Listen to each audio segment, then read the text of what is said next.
नमस्कार मित्रों, आर के एजुकेशन यूट्यूब चैनल पर आप सबका हार्दिक स्वागत है। राजस्थान इतिहास में अपन ने कल तक बीकानेर का इतिहास पूरा किया था। गंगा सिंह आपको कल बता दिया गया था।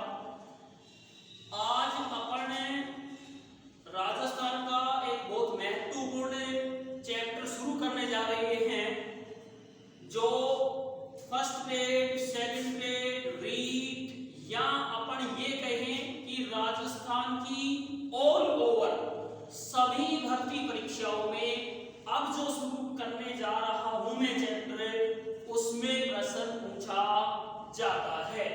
बहुत महत्वपूर्ण है, काफी लंबा चौड़ा चैप्टर है ये। तो अपन आज जो शुरू कर रहे हैं उससे चैप्टर का नाम है राजस्थान में किसान आंदोलन।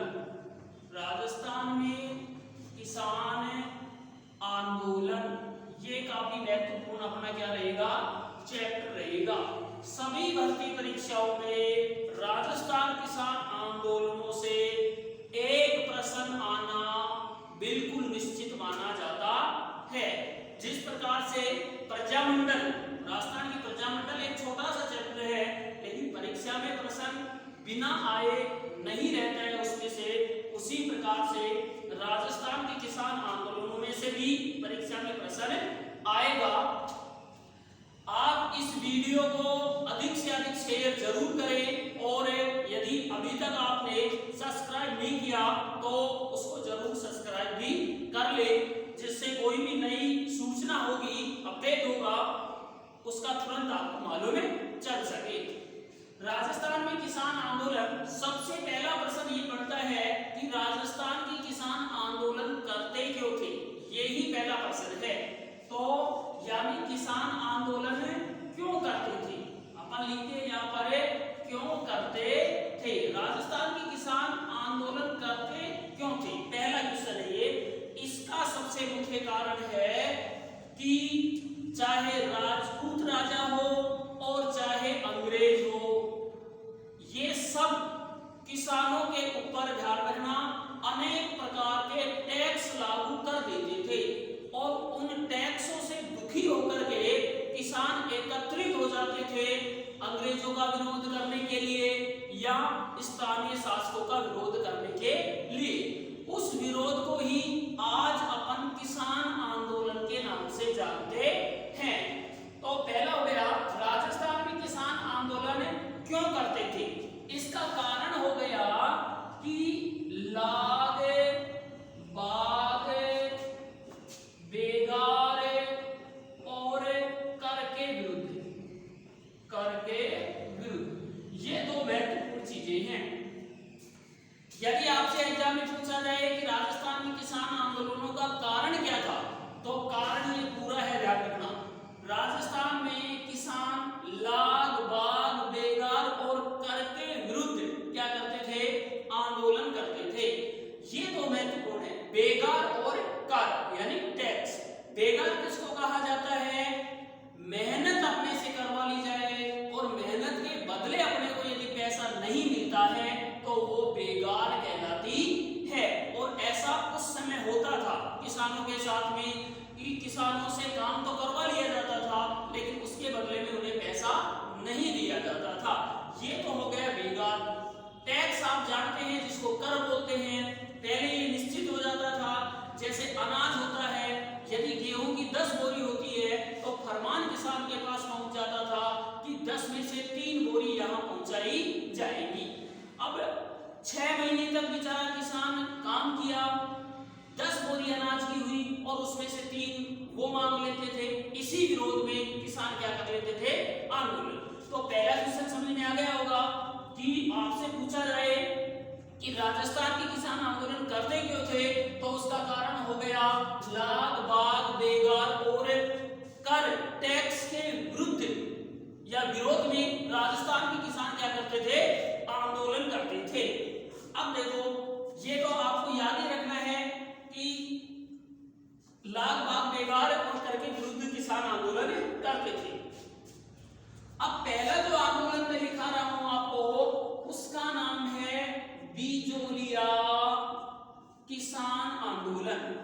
कौन सा आंदोलन है? बिजोलिया किसान आंदोलन। काफी महत्वपूर्ण आंदोलन है, भारत का सबसे बड़ा आंदोलन ये माना जाता है। कौन सा? बिजोलिया किसान आंदोलन। मैं आंदोलन शुरू करने से पहले आपको किसकी विशेषता बताऊंगा? बिजोलिया की। देखो ये बिजोलिया है और बिजोलिया एक ठिकाना है। क्या है? एक ठिकाना। बिजोलिया ठिकाने की स्थापना, ध्यान रखना, अशोक परमार ने की थी। किसने की थी? अशोक परमार ने। अब अशोक परमार कौन था? ये राजा था अशोक परमार, ध्यान रखना। तो अशोक परमार खानवा के युद्ध में 17 मार्च 1527 को खानवा का जो युद्ध लड़ा गया था, उस खानवा के युद्ध में अशोक परमार ने सांगा का साथ दिया था और सांगा इस बात से खुश हो गया, प्रसन्न हो गया। तो प्रसन्न होकर के और सांगा ने ऊपर माल का एक जो क्षेत्र था मेवाड़ का, वो किसको दे दिया था? अशोक परमार को दे दिया था। फिर ऊपर माल, ये वास्तव में क्या था? ऊपर माल था। ऊपर माल का क्षेत्र सांगा ने दिया था। किसने दिया था? सांगा ने दे दिया। किसको दिया? अशोक परमार को दिया। ध्यान रखना, अशोक परमार ने इस ऊपर माल पर जो जागीर बसाई थी, उसी को क्या कहा जाता है? आज बिजोलिया कहा जाता है। और बिजोलिया को ही ध्यान रखना, विजयावली कहा जाता है। विजयावली भी इसका ही नाम है, ध्यान रखना। आज बिजोलिया कहते हैं, उससे पहले ये विजयावली था और उससे भी पहले ये क्या था? ऊपरमाल था। तो बिजोलिया के कितने नाम हो गए? 3। आंदोलन शुरू कर रही है तो बिजोलिया की भी अपने को जानकारी होनी चाहिए। आपसे एग्जाम में पूछेगा कि बिजोलिया ठिकाने का संस्थापक कौन था? ऊपरमाल था। बिजोलिया कहां बसाया गया था? तो ऊपरमाल पर बसाया गया था। बिजोलिया ठिकाने का संस्थापक कौन हो गया? अशोक परमार। बिजोलिया कहां बसाया गया था? ऊपरमाल के क्षेत्र पर। और जब बसाया गया था तो इसे क्या कहा गया था? विजयावली कहा गया था। क्या कहा गया? विजयावली। और ऊपरमाल की जागीर किसने दी थी? अशोक परमार को सांगा ने दी थी, जिसका कारण बता दिया कि अशोक परमार खानवा के युद्ध में सांगा का साथ दिया था। ये बात होगी। इससे बिजोलिया क्लियर हो गया कि बिजोलिया क्या है। अब अपन करेंगे किसान आंदोलन की बात कि बिजोलिया किसान आंदोलन जो हुआ था वो कैसे कैसे हुआ। बहुत लंबा चौड़ा है बिजोलिया। तो ध्यान रखना, बिजोलिया किसान आंदोलन है जो 1857 में शुरू हुआ था। कब शुरू हुआ बताओ? 1857 में बिजोलिया किसान आंदोलन की शुरुआत हुई थी। और बिजोलिया किसान आंदोलन समाप्त कब हुआ? तो बिजोलिया किसान आंदोलन 1941 में समाप्त हुआ था। कब समाप्त हुआ? 1941। बिजोलिया किसान आंदोलन कितने वर्षों तक चला था? तो ध्यान रखिए, बिजोलिया किसान आंदोलन 44 वर्षों तक चला था। कितने वर्षों तक? 44 वर्षों तक बिजोलिया का आंदोलन चला था। और इस बिजोलिया की विशेषता पूछी जाए, क्या पूछी जाए? विशेषता कि बिजोलिया किसान आंदोलन की मुख्य विशेषता क्या थी? तो ध्यान रखना, मुख्य विशेषता थी अहिंसात्मक रूप। अहिंसात्मक रूप से चला था, ये इसकी मुख्य विशेषता। अन्य जो किसान आंदोलन आगे आने वाले हैं वो तुम देखना, कोई 6 महीने चलेगा, कोई 1 साल चलेगा, कोई 2 साल चलेगा, लेकिन उसमें लोग बहुत मारे गए थे। ये उनकी विशेषता थी। वो सारे आंदोलन हिंसात्मक थे, लेकिन इसकी विशेषता क्या थी कि यहाँ किसी भी प्रकार की हिंसा 44 वर्षों तक नहीं हुई थी। शांतिपूर्ण तरीके से आंदोलन किया गया था। तो देखो ये सारे प्रश्न हैं, ध्यान रखना, प्रश्नों के उत्तर है कि बिजोलिया किसान आंदोलन कब शुरू हुआ? 1857 में। समाप्त कब हुआ? 1941 में। कितने वर्षों तक चला? 44 वर्षों तक। इसकी सबसे बड़ी विशेषता क्या रही? ये रही कि 44 वर्षों में किसी प्रकार की हिंसा नहीं हुई थी।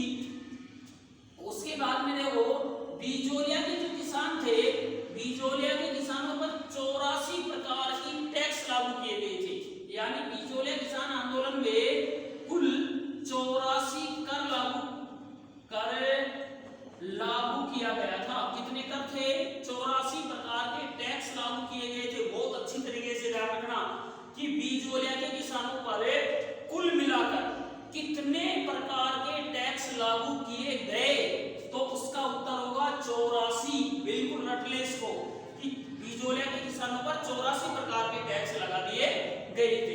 इन्हीं के विरोध में बिजोलिया में किसान आंदोलन हुआ।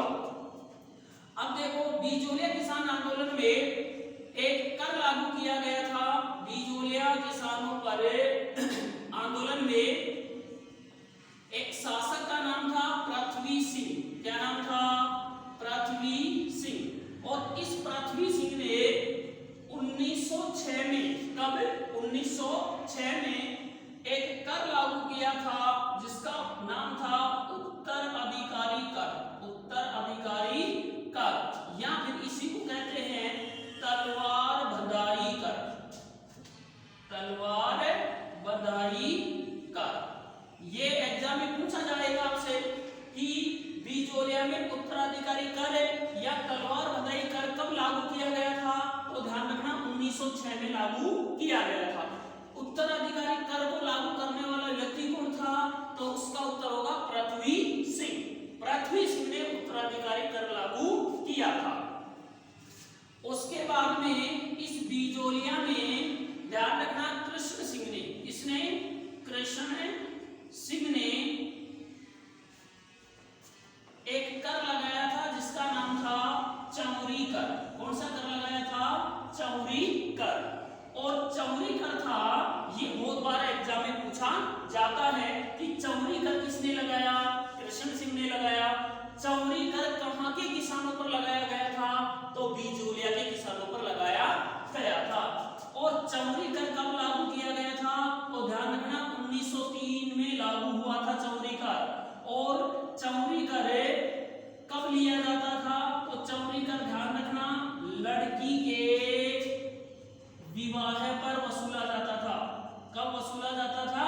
लड़की के विवाह पर। और चौरी कर को ध्यान रखना 1904 में क्या कर दिया गया था? समाप्त कर दिया गया था। तो देखिए बिजोलिया के किसानों पर कुल मिलाकर कितनी कर लागू की गई थी? 84 कर लागू कर दिए गए थे। और 84 करों के विरोध में किसानों ने क्या किया था? आंदोलन किया था। बिजोलिया किसान आंदोलन में बिजोलिया के किसानों पर पृथ्वी सिंह, एक राजा का नाम था, ध्यान रखना। इस पृथ्वी सिंह के द्वारा 1906 में उत्तराधिकारी कर लागू किया गया।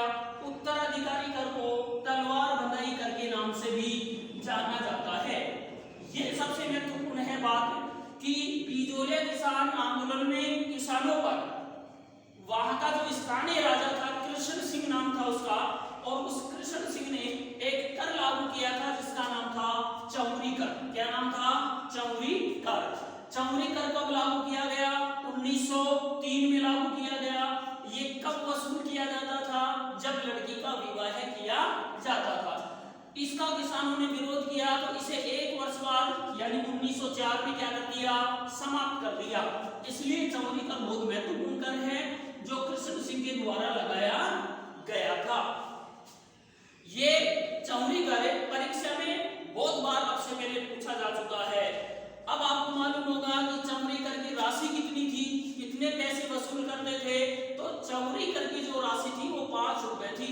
यदि लड़की का कोई व्यक्ति विवाह करता था तो स्थानीय राजा को 5 रुपए कर के रूप में, टैक्स के रूप में देना पड़ता था। अब आप खुद अंदाजा लगा लो कि 100 साल या 125 साल पहले 5 रुपए की कीमत आज के 5 लाख रुपए बराबर होती है। आज के 5 लाख और 125 साल पहले 125 साल पहले के 5 रुपए बराबर हैं। इसलिए वो हर व्यक्ति से दिया नहीं जाता था क्योंकि गरीब लोग होते थे, उनसे लड़की का विवाह करना ही संभव नहीं होता था और फिर ऊपर से कर और देना पड़ता था। इस कारण उन्होंने क्या किया था? विरोध किया था। तो चौरी कर को 1 साल बाद समाप्त कर दिया गया था। ये हो गया।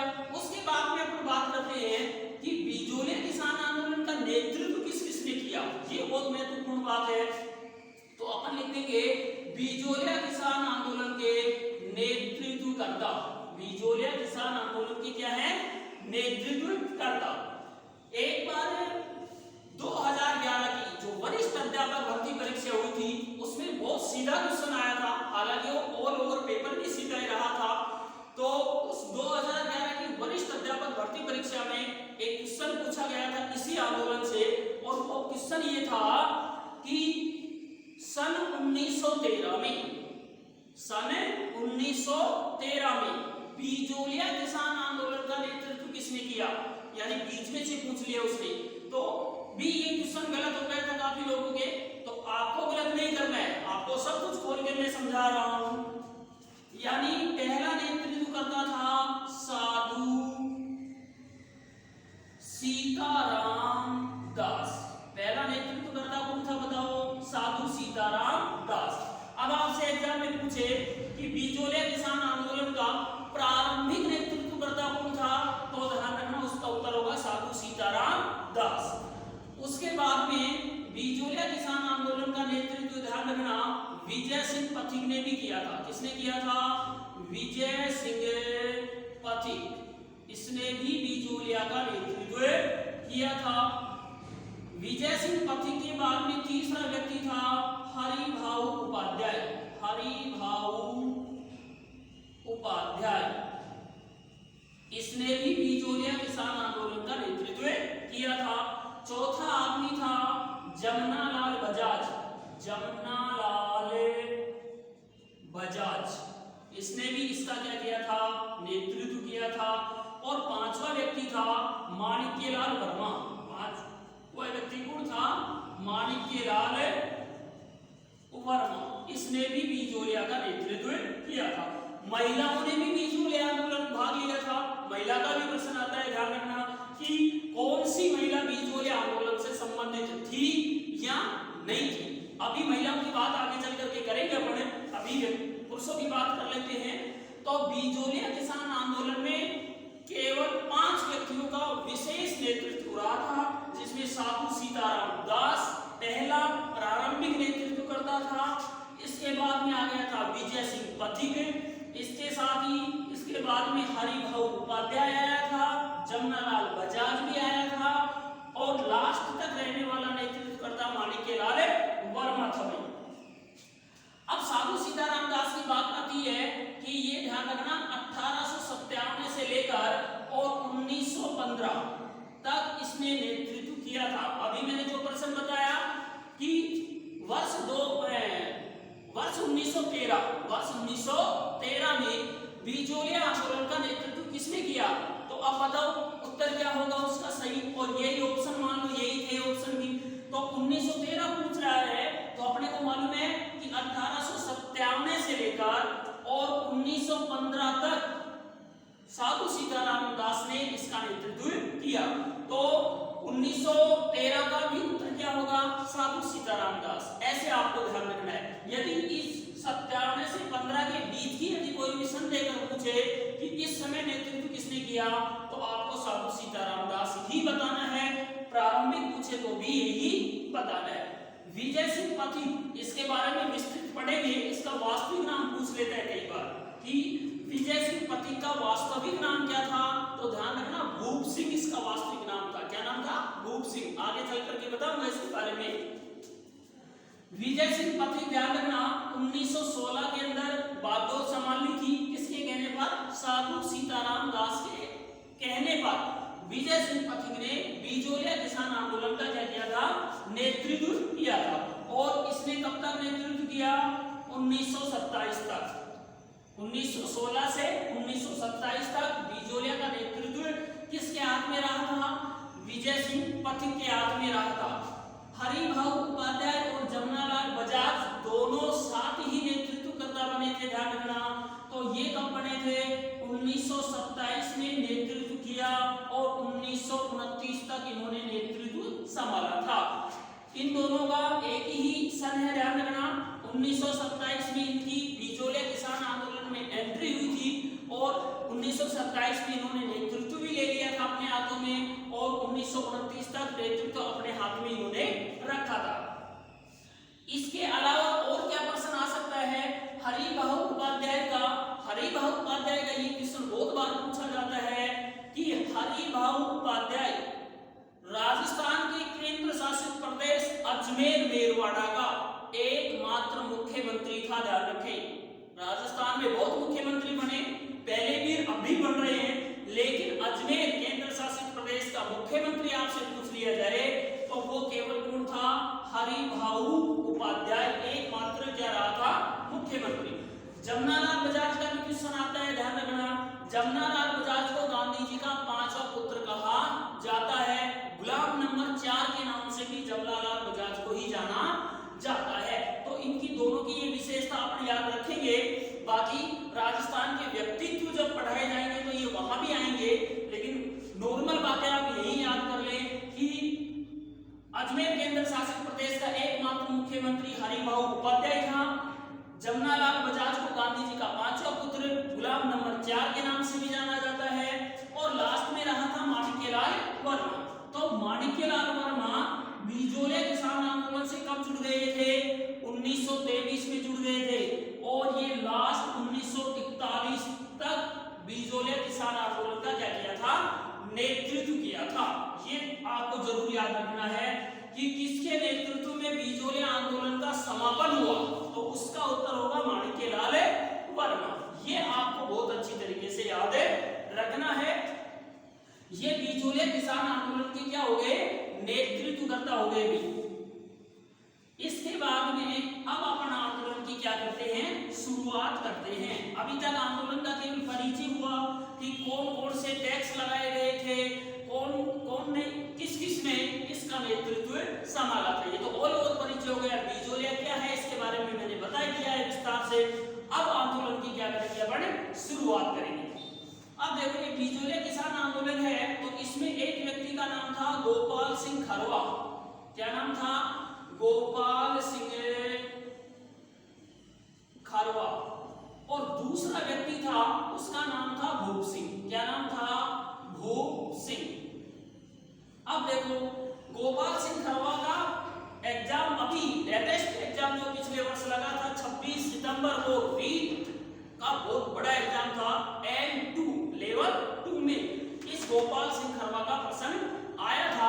यदि आपने एग्जाम दिया हो तो आप पेपर में देख सकते हैं। गोपाल सिंह खरवा का प्रश्न रीट 2021 में पूछा गया था। अब देखो ये भूप सिंह था ना, ये कहां का था? बुलंदशहर का था। कहां का रहने वाला था भूप सिंह? बुलंदशहर का। और बुलंदशहर कहां स्थित है? यूपी में। और ये कहां था? अजमेर। ये कहां पर था? अजमेर। बात समझ में आ रही होगी। गोपाल सिंह खरवा अजमेर था, भूप सिंह था जो बुलंदशहर यूपी का रहने वाला था। इन दोनों ने सशस्त्र क्रांति चलाई थी। क्या कौन सी क्रांति चलाई थी? सशस्त्र क्रांति दोनों ने मिलकर के चलाई थी। और ये क्रांति इसलिए चलाई गई थी, इन दोनों का काम ये था कि ये गांव में लोगों के पास जाते थे, किसानों के पास, और उनको जागृत करते थे और ये बात कहते थे कि आप किसी भी प्रकार का अंग्रेजों को या स्थानीय राजाओं को जो कर ले रहे हैं, टैक्स ले रहे हैं, वो आप मत दो, मना करते थे। और ये कहते थे कि आप उनका विरोध करो। तो उसी को अपन सशस्त्र क्रांति कहते हैं। इसी कारण से ध्यान रखना, गोपाल सिंह खरवा को राजस्थान में सशस्त्र क्रांति का क्या मानते हैं? जनक मानते हैं।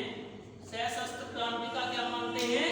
जनक। ये प्रश्न परीक्षा में आता है कि राजस्थान में सशस्त्र क्रांति का जनक किसे कहा जाता है, तो उसका उत्तर होगा गोपाल सिंह खरवा। उसके बाद में ध्यान रखें, दोनों ने सशस्त्र क्रांति चलाई थी। जब अंग्रेजों को इन दोनों के बारे में सूचना लगी कि भूप सिंह और गोपाल सिंह खरवा दोनों किसानों को अपने प्रति जागृत कर रहे हैं, तो इन दोनों को ध्यान रखना, दोनों को अंग्रेजों ने कौन सी जेल में? टाटगढ़ जेल में क्या कर दिया था? बंद कर दिया, जब अंग्रेजों को इस बात की सूचना लगी। अब देखो टाटगढ़ जेल कहां स्थित है? अजमेर में। टाटगढ़ जेल कहां स्थित है? अजमेर में। जब इन दोनों व्यक्तियों को अंग्रेजों ने क्या कर दिया? बंद कर दिया, गोपाल सिंह खरवा और भूप सिंह को कौन सी जेल में? टाटगढ़ जेल में। टाटगढ़ जेल कहां स्थित है? अजमेर में। तो दोनों ने रात में विचार किया कि यदि अपन बंद रहेंगे तो किसानों को जगाएगा कौन? तो दोनों ने विचार कर लिया कि